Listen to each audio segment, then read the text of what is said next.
Pour bien te présenter Polo, j'aurais dû prendre une photo, car il a flouté son nom, sûrement pour une bonne raison.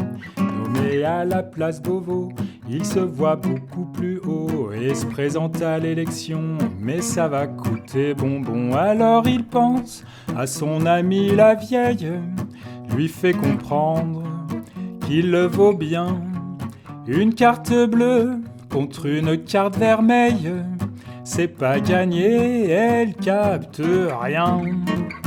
Pour trouver du flouze Polo, il lui faut un gigolo, dans le genre un dictateur qu'il reçoit avec des fleurs, puis t'ajoute 2-3 blaireaux parmi ses meilleurs poteaux, pour servir d'intermédiaire, plus tard de bouc émissaire, de bonnes valises, un peu comme au Cinoche, des rendez-vous sans agenda.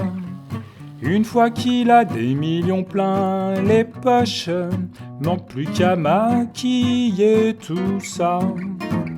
Pour bien débuter Polo, quand il a eu le boulot, oui celui de président, tout bronzé et tout content, il organise une petite sauterie, le dictateur il remercie, mais il flippe quand même un peu, il a l'air super dangereux. Il ne faudrait mais surtout pas qu'il parle, ça bousillerait son ascension. Il a une idée pour qu'il se porte pâle et protéger ses ambitions. Pour se démerder Polo, il retourne son paletto, il crache sur la dictature, c'était vraiment une ordure. Il profite d'un beau printemps, du mécontentement des gens, pour faire un peu le ménage, il organise un petit lynchage. Mais vient le temps de penser à la suite, il veut régner en Bonaparte. Sa biographie, regarde comme c'est pratique, s'écrit toute seule dans Mediapart.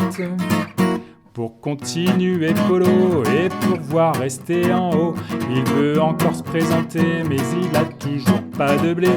Faut de la surfacturation ou de la rétrocommission, des meetings, des confs en toc, tout est bon pour ce petit coq. Hélas bientôt, la justice le rattrape, prend trop de casseroles de son calbut. Coup de fil à ses amitiés magistrates, on l'aura parfois de bismuth.